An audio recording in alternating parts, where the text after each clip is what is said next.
अस्सलाम वालेकुम, मैं उमर गुरबानी और आप इस वक्त देख रहे हैं हमारा यूट्यूब चैनल। तो आज की इस वीडियो में हमने जो इंतखाब किया है वो आप इस वीडियो को मुलाहिज़ा कर सकते हैं और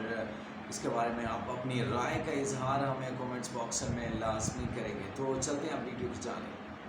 गोल्ड मेडल तो आज उसका होगा, सामने होंगे अरशद नदीम, जिन्होंने हमने देखा था कि बीते कुछ टाइम से इंप्रूवमेंट बड़ी अच्छी दिखाई है और हमेशा दोनों ने ये अच्छा किया है कि अपनी उसको एक राइवलरी के तौर पर नहीं देखा है। इनफैक्ट बड़ा अच्छा एक बारी नीरज ने जब वो हुआ था कि सोशल मीडिया पर बड़ा चला कि अरशद नदीम ने नीरज के भाले के साथ छेड़छाड़ कर दी या छुपाया है, कुछ ऐसा कुछ था, तो उन्होंने आकर उनके सपोर्ट में उन्होंने चीजें बोली, तो कहा था कि ये अननेसेसरी की चीजें क्रिएट मत करो। नहीं देखो, सबसे बड़ी चीज क्या होती है किसी भी एथलीट के लिए, चाहे वो अब इवन आप वर्ल्ड एथलेटिक्स चैंपियनशिप की बात कर रहे हो, हर स्पोर्ट में चाहे वो कुश्ती हो, बॉक्सिंग हो, जो वर्ल्ड इवेंट होता है जहां पर दुनिया भर के बड़े बड़े स्टार एथलीट्स आते हैं, वहां पर हर कोई चाहता है कि मेडल जीते। और वर्ल्ड चैंपियनशिप में भारत के एथलीट्स, अगर हम वर्ल्ड एथलेटिक चैंपियनशिप में बात करें तो उतने मेडल नहीं आए हैं। एथलेटिक्स में पिछले 5-6 सालों में हमारा जो प्रोसेस है वो थोड़ा बेहतर हुआ है। आप अगर 2016 से करो, जब नीरज चोपड़ा ने अंडर 20 में मतलब जूनियर लेवल पर जाकर मेडल जीता, उस साल पता चला कि यार उस साल का जो ओलंपिक हुआ है उसमें भी वो मेडल जीत सकते थे, तो वहां से नीरज चोपड़ा का उदय हुआ। फिर धीरे धीरे वो बेहतर होते गए। भाई कॉमनवेल्थ 2018 ऑस्ट्रेलिया में हुआ, वहां पर उन्होंने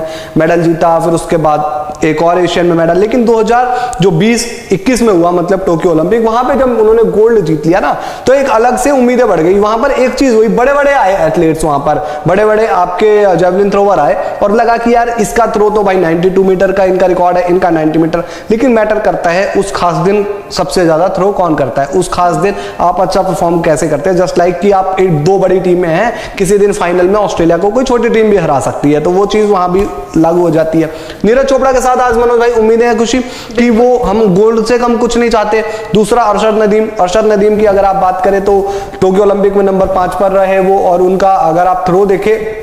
तो उनका हाईएस्ट है थ्रो 90 प्लस का है। आई थिंक नीरज चोपड़ा का मैं पढ़ रहा था कि 89.94 के समथिंग उनका हाईएस्ट है। लेकिन अभी जैसा भी आप बता भी रहे थे कि वो इंजरी से आए हैं अरशद नदीम, और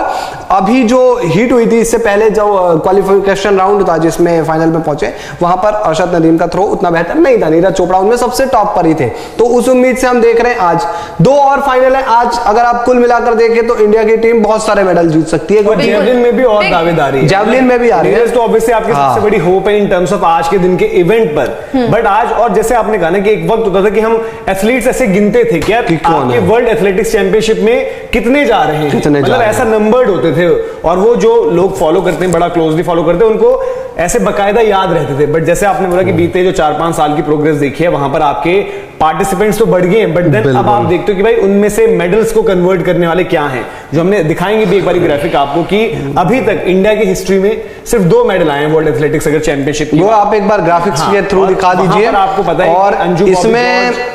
हाँ एक और खास चीज है मनोज भाई, आप आज की बात कर रहे हैं मेडल की, 5 मेडल इंडिया चाहे तो जीत सकता है कायदे से। हालांकि बहुत अच्छा दिन रहेगा तो हम 5 मेडल जीतेंगे, क्योंकि किशोर है, मनु है, वो जेवलिन में वो जितना अच्छा करेंगे एज ए इंडियन हमको खुशी होगी। अगर आप देखें, हम स्टीवल चेस की बात करें, अगर वो ग्राफिक्स दिखाया जाए यहाँ पर, किसका स्टीपल चेस में जो हमारी फाइनलिस्ट है पारुल का नहीं, बट पहले जो आपके अभी तक मेडल विनर्स हैं, जहां पर दोनों अंजू बॉबी जॉर्ज और नीरज, मतलब अपने आप में दूसरा इतिहास ये रहेगा कि एक आप तो हम गोल्ड की उम्मीद कर रहे हैं, लेकिन उसके साथ साथ नहीं, पारुल का मैं इसलिए भी बता रहा था ना कि अंजू बॉबी जॉर्ज ने सबसे पहले आपके लिए एथलेटिक्स में भाई मेडल जीता, एक वर्ल्ड एथलेटिक्स चैंपियनशिप में। वो दूसरी भारतीय महिला है जिन्होंने क्वालिफाई किया है भाई फाइनल के लिए। ये अपने आप में एक बहुत बड़ी चीज हो जाती है कि भाई फाइनल के लिए क्वालिफाई किया, मेडल से बस कुछ ही कदम दूर है। दूसरा हमारी रिले टीम ने एशिया का रिकॉर्ड बनाया, एशिया की बेस्ट टीम बन गई है वो। और वो एथलेटिक्स में रिले में यार, जहां पे आप बड़े बड़े कंटेंडर आते हैं, वहां पर आपको देखने को मिलेंगे यूएस, जमैका, जिनके यार एथलीट्स का बोलबाला रहता है, वहां पर ये यूएस है, ग्रेट ब्रिटेन काफी क्लोज उनका रहा, और शायद मेरे ख्याल से वहां पर वो अपील भी दर्ज की गई, क्योंकि ड्यूरिंग द रेस थोड़ा सा एक इंसिडेंट ऐसा था जो थोड़ा सा वहां पर एक टॉकिंग पॉइंट रही। आप देख सकते हैं इंडिया के पास जो मेडल्स है वहां पर अंजू बॉबी जॉर्ज जो ब्रॉन्ज लॉन्ग जंप में लिया था पेरिस में 2003, और फिर 19 साल का सूखा खत्म नीरज नहीं किया था जो उनको सिल्वर मिला था। और अब यह कि एक टाइम मतलब आप मल्टीपल टाइम विनर भी हो जाओगे। और आज हम बात करें कि अगर वो गोल्ड आता है, और काफी लोग ये भी जानना चाह रहे हैं कि इवेंट किस टाइम पर है, तो सबसे पहले आपको बता दें कि 11:45 वो आपका स्टार्टिंग टाइम है, बट देन फिर थ्रोज रहती है, एक एक करके वो सबकी थ्रोज होती हैं, और एक एक एथलीट को वहां पर जिस तरीके से 6 थ्रोज का वो रहता है, तो वो पूरा इवेंट आपको चलते चलते टाइम रहेगा। और जो फिनिश होती है ना, जब आखिरी में आपका शॉर्ट लिस्ट होकर आपको पोजीशन वाइज आप छटने लगते हो तो असली मजा वहां पर आता है जब आप देखते हो कभी कभी जो आप लास्ट थ्रोज में जो है गेम चेंज होने लगते हैं कि जो चौथे पांचवें इवन कभी कभी तो छठे थ्रोज में चीजें चेंज हो जाती हैं, तो वो बड़ा एक बिल्डअप तगड़ा वहां पे मौके मिलते हैं भाई, जिसका बेस्ट थ्रो जो रहेगा उस हिसाब पर आपका विजेता तय हो जाएगा। लेकिन आपको मौके मिलते हैं, कई बार क्या होता है एक दो अटेम्प्ट फाउल अटेम्प्ट भी हो जाता है, वहां पर आप नहीं कर पाते उस तरीके से थ्रो, आपके कदम लड़खड़ा जाते हैं वहां पर। और आपको ओलंपिक का वो पल भी याद होगा जब नीरज चोपड़ा ने थ्रो फेंका और वो फेंकते ही उन्होंने हाथ उठा लिया, क्योंकि खिलाड़ी के अंदर इतना कॉन्फिडेंस पता चल जाता है उसे थ्रो के साथ ही कि ये मेरा थ्रो कितना लंबा गया है और कितनी दूर तक जाएगा। तो जैसा कि अभी मनोज ने टाइमिंग बताई, ये टाइमिंग आप नोट कर लीजिए कि पहले नीरज चोपड़ा का इवेंट है, जितने भी इवेंट्स होने वाले हैं 3 इवेंट्स में इंडिया पार्टिसिपेट करेगा, तो हम सबके आपको टाइमिंग्स बता देते हैं। पहले जैवलिन थ्रो है 11:45 को आज रात। 300 मीटर स्टीपल चेज रेस है, ये होगी 12:35, आज ही ये 12:35 होगी। मेंस 4x400 मीटर रिले है, फाइनल इसका आज रात को 1:07 पर। तो तीनों ही 11:45 से शुरू होकर 1:07 तक ये सारे एक्शन आपको दिखेगा। उसके अलावा हम बात कर रहे थे कि एजेंडा, क्योंकि कुछ दिन पहले से अभी भी और आने वाले कुछ टाइम तक इंडिया पाकिस्तान चलने ही वाला है, तो चाहे वो एशियन गेम्स हो, एशिया कप हो या वर्ल्ड कप हो। और अब वर्ल्ड एथलेटिक्स चैंपियन में देखें तो नीरज चोपड़ा और भी बहुत सारे कॉम्पिटिटर्स हैं, लेकिन पाकिस्तान के नदीम, उनके बारे में काफी बात होती है। तो ये फायर सारी जितनी भी ऑडियंस है, जितने भी फैंस हैं इंडिया के पाकिस्तान के, उनमें तो रहता ही है, पर उनके बीच में काफी पॉजिटिव है, क्योंकि नदीम भी है, उन्होंने भी ये बोला कि मैं बहुत विशेष देता हूं नीरज चोपड़ा को। नहीं, वो अपना आइडल मानते हैं नदीम, नीरज चोपड़ा को। मैं भी अच्छा करूं, वो भी अच्छा करें, तो मतलब काफी पॉजिटिव है। और नदीम ने इवन यार 2022 आप कॉमनवेल्थ की बात करें, वहां मेडल जीता, गोल्ड जीता, नीरज चोपड़ा पार्टिसिपेट नहीं कर रहे थे और उनके लिए कंटेंडर रहते। और आप अगर देखो तो नदीम ने भी अपने आप को बहुत ऊंचा उठाया है पिछले 2-3 सालों में। इंजरी एक कंसर्न थी उनके लिए। बड़ी चीज पता उनकी क्या थी कि जो जब वो आए, मतलब जब वो पहली बारी जैसे कहते हैं कि वो सीन पर जब इमर्ज हुए, तब तक वो ऐसा था कि वो अपने आप ही जितना जब कर पा रहे थे खुद के दम। इवन अभी भी आज के डेट में भी ऐसा नहीं कि उनके पास पाकिस्तान के लिए ऐसे, ठीक है उनको बेहतर फैसिलिटीज जरूर दी गई हैं, बट ऐसा नहीं कि उनके पास ही बहुत अमेजिंग कोई ट्रेनिंग फैसिलिटीज और उस तरीके का है, बेहतर रही चीजें। बट जो वो पहली बारी आए उसके बाद उनके बड़े रॉनेस उनमें भी थी, नीरज का भी बड़ा अलग एक अंदाज था। तो धीरे धीरे आप टेक्निकल एस्पेक्ट भी समझते हो। इवन नीरज ने भी पिछली बारी जब इन्होंने भी ये तो कमबैक किया ना इंजरी के बाद, और उस इवेंट के बाद इन्होंने बड़ा डिटेल में एक 90 मीटर मार्क को लेकर बहुत चर्चा रहती है। दीपक भाई तो थोड़ा सा भी बता देते कि जितने भी पार्टिसिपेंट आज फाइनल में लाइंड अप हैं वहां पर, उनमें से पर्सनल बेस्ट होता है कि एक खिलाड़ी का जो सबसे बेस्ट फिगर क्या रही है। लेकिन जब आप कॉम्पिटिशन में पार्टिसिपेट करते हो तो वहां पर ज्यादा इंपॉर्टेंट आता है कि सीजन बेस्ट होता है कि आपका जो सीजन चल रहा है उस दौरान आपने सबसे बेस्ट थ्रो कितनी लगाई हुई है। तो पर्सनल बेस्ट अगर हम बात करें तो जो 90 मीटर क्रॉस कर रखा है जिन्होंने में, याकूब वेडलिच, ये आपको हमेशा कंटेंशन में नजर आते हैं, कंटेंडर एक रहते हैं जब जेवलिन थ्रो की बात होती है। और अरशद नदीम है जिन्होंने 90.18। उसके बाद आप नीरज चोपड़ा 89.94। तो ये है पर्सनल बेस्ट वाले मार्क। बट अगर आप सीजन बेस्ट पे देखोगे तो इस सीजन बेस्ट में जो अगर नजर दौड़ा रहा हूं तो वहां पर 89.51 अगेन याकूब वेडलिच वो वहां पर है, बट इनका क्वालिफिकेशन में उतना मतलब इस तरीके नहीं रहता। बट ये इस तरीके के थ्रोज हैं जो आपको प्रेशर बनाते हैं। नीरज की बात करें तो नीरज का 88.77, जो आपको पता है कि नीरज ने इस अभी कम भी पार्टिसिपेट किया है, तो 88.77 उनका रहा है। अगर हम बात करें अरशद नदीम की तो उनका रहा है इस सीजन का बेस्ट थ्रो उनका रहा है 86.79 का। तो ये कुछ हो रहा है। और एक बहुत ज्यादा चर्चा हमेशा रहती है कि जब क्योंकि हमने जब देखा नीरज को पार्टिसिपेट करते और वर्ल्ड चैंपियनशिप की बात करें तो वहां पर एंडरसन पीटर्स का जिक्र होता है। एंडरसन पीटर्स उनकी जो इंजरी और वो सब कुछ रहा था उस वजह से उनका उतना बेहतर रहा नहीं और वो यहां पर इसी वजह से है भी नहीं। तो ये बड़ा दिलचस्प रहेगा। बाकी डीपी मनु जैसे आपने बात करी थी दीपक भाई, तो डीपी मनु का है 84.35 उनका पर्सनल बेस्ट ठीक है। वो सीजन बेस्ट उनका 84.33 ही है, मतलब उसी तरीके से उनका चल रहा है। जो हम बात करें किशोर जेवर की बात करें तो 84.38 उन्होंने इसी सीजन पर करा है। तो ये आपका देखो थोड़ा सा ये दो ऐसे आए हैं ना आपके लिए यार, तैयार हो रहे हैं इन फ्यूचर। जैसा अभी बात होती थी कुछ समय पहले शिवपाल के लिए भी बात की जाती थी यार, तो आप देखते हो कि ठीक है नीरज चोपड़ा तो है ही, और वहां पर क्योंकि ये भी हुआ है ना कि जब से नीरज ने अच्छा करना जेवलिन में शुरू किया है, बहुत सारे यंग एथलीट अब जेवलिन को अपना करियर रहे हैं भाई। तो आप तो चाहोगे कि नीरज तक ही ना रुके ना ये मामला आगे बढ़े, और इन फ्यूचर हम इस जैसे क्रिकेट में एक बहुत बड़ा नाम है इंडिया के लिए, वैसे ही हमारे पास जेवलिन में तरह तरह के, जैसे कि जर्मनी से आते ही रहते हैं भाई वहां पे आपके जेवलिन थ्रोवर। उन्होंने वो कंट्री में ऐसे प्रोड्यूस ही किए कि एक के बाद एक आता रहता है। तो मुझे लगता है वही इंडिया में होना चाहिए आगे।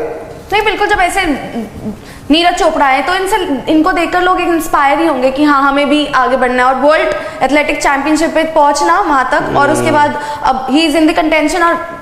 एकदम से मतलब हम नहीं, अब बिल्कुल दावेदार है ही, और नीरज है दावेदार। बाकी आप रिले टीम की बात कर लेते हैं यार। देखो रिले टीम में भी अगर आप देखें तो 4 हमारे जो एथलीट हैं उनसे भी आज बड़ी उम्मीदें हैं। मनोज भाई फाइनल पहुंचना बहुत बड़ी बात होती है। आप एशिया का बेस्ट रिकॉर्ड, इससे पहले ये जापान के नाम था ये रिकॉर्ड जो एशिया में उन्होंने जो टाइमिंग अचीव की है, और आप अभी एशिया के बेस्ट हो गए हो। और अगर आप यहाँ जाकर वर्ल्ड एथलेटिक्स मतलब यहाँ पे दुनिया देखती है, ओलंपिक में जाते हो मेडल जीतते हो, दुनिया देखती है, तो आपको रिकॉग्नाइज किया जाता है उतना ही बेहतर। तो आज यहाँ पर हमारे जो ये 4 मेंबर हैं रिले टीम के, ये भी तो चाहेंगे ना मेडल जीतना, और इवन हम स्टीपल चेज में भी चाहेंगे कि हमारे लिए पारुल मेडल जीते। तो आज का दिन बड़ा दिन है हमारे, आज का इवन कल का दिन 12 बजे के बाद, तो फिर कल का दिन, कल तारीख क्या 28 अगस्त हमारे लिए एक बड़ा दिन हो जाता है। और इवन उनकी वहां पर भी अगर आप टाइमिंग ओवरऑल देखें तो उनकी ओवरऑल टाइमिंग भी सेकंड बेस्ट ही रही थी उस तरीके से, उस लिहाज से टोटल आप मिला लो कि भाई जो पूरे क्वालिफाई करके आपके आगे आए इन डिटेल, उस पर भी आपको जो हम थोड़ा थोड़ा आपको बताएंगे कि किस तरीके से वहां पर रही थी परफॉर्मेंस। और बड़ी वहां से इंस्पायरिंग स्टोरीज भी निकल कर आ रही है कि यार लास्ट में लग रहा था कि थोड़ा सा उनको एक शिकायत की वो लग रहा था कि दर्द थोड़ा महसूस हो रहा है, बट उन्होंने बोला कि नहीं यार पुश करो अपनी बॉडी को और फिनिश करना है ये चीज। तो ये भी देखना पड़ेगा कि वो बहुत ज्यादा उनको दिक्कत ना दी हो रिकवरी की बात जहां तक है। तो यहां पर जैसे हम कह रहे हैं कि ऑब्वियसली अब यूएसए को लेकर तो आप हमेशा बात रहती है यूएसए की किस तरीके से वो रहता है, तो जो टाइमिंग्स वगैरह हैं और जिस तरीके का कंपटीशन वहां पर है तो उस पर भी नजरें डालेंगे और एक एक कर आपको समझाएंगे भी। बट जूलियन वेबर का नाम मिस हो गया था दीपक भाई, वेबर भी हमेशा वही जर्मनी से ही है वो भी भाई, उनका भी आपने जैसे जर्मनी का जिक्र किया तो उनका भी आया था, और उन्होंने भी जो है 88 का ही इस सीजन का ही जो रहा था, एक बार क्रॉस चेक कर लेता हूं, उनके सीजन की टाइमिंग आई थी कि 88 पॉइंट मेरे ख्याल से उनका कुछ था, एक बार मैं क्रॉस चेक कर लेता हूं कि उनका इस सीजन का परफॉर्मेंस क्या रहा है वेबर का। जूलियन वेबर का है 89.54 उनका ओवरऑल है पर्सनल बेस्ट, और सीजन बेस्ट इस सीजन बेस्ट उनका जो रही है वो रही है 88.72। तो दैट मींस वो ये कि आप 87 प्लस वाले जो हैं उन सबको आप एक तरीके से आज देखोगे कि भाई अगर इस सीजन में मारा हुआ है तो वो आपके लिए मेडल की जो कंटेंशन में जो एक चैलेंज होगा वो उस सब ब्रैकेट में आएंगे, जिसमें हमने ऑब्वियसली बात करी। और ओलिवर हिलैंडर हैं, बीच में थोड़ा सा गायब रहे हैं वो, बट एक वक्त था कि ओलिवर हिलैंडर का भी वहां पर अच्छा नाम रहता था और उनको भी आप काउंट करते थे। उनका सीजन का रहा है 87.32। देन 89.51 याकूब की हमने बात करी ली है, 88.77 नीरज चोपड़ा खुद वहां पर हैं उस ब्रैकेट में, अरशद नदीम की जिनकी हमने बात करी 86.79 वो हैं, फिर 88.72 जूलियन वेबर इसी सीजन का रहा है, और देन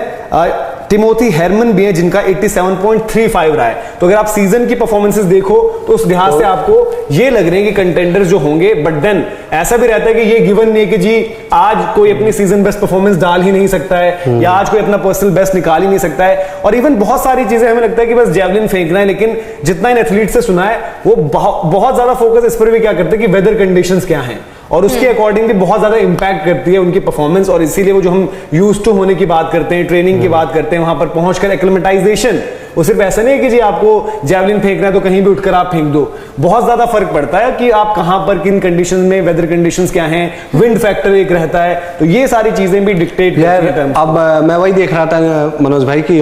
जिस तरीके से नीरज चोपड़ा को लेकर, देखिए बात पता है क्या होती है, हम लोग एक गेम की बात नहीं करते,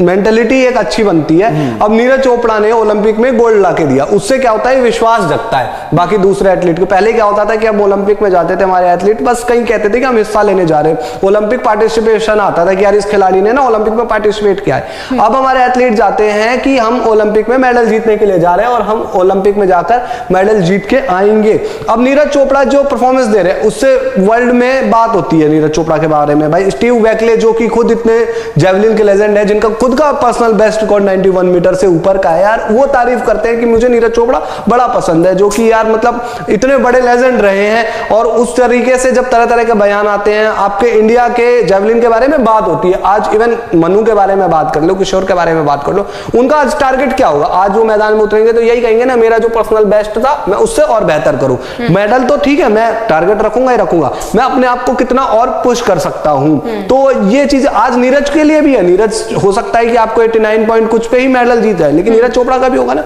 कि मैं 90 कर सकता हूं, नहीं कर सकता हूं, टारगेट तो है ही आने वाले टाइम। कोई नहीं, आज 89 पे नहीं रुकेंगे, नीरज चोपड़ा का टारगेट होगा, लेकिन कई बार बॉडी आपकी क्या उस समय पे बिहेव कर रही है। आप आए हो इंजरी, नीरज चोपड़ा के लिए भी पिछले 1-2 साल इंजरी कंसर्न रहा था, बाद में उन्होंने काफी ट्रेनिंग की और इवन उनसे पहले भी वो 2018-19 से भी बीच बीच में इंजरी आई है उनके, जब उनके पुराने कोच उनके साथ होते थे, आई थिंक यू हॉन नाम था उनका, तो बड़ा ही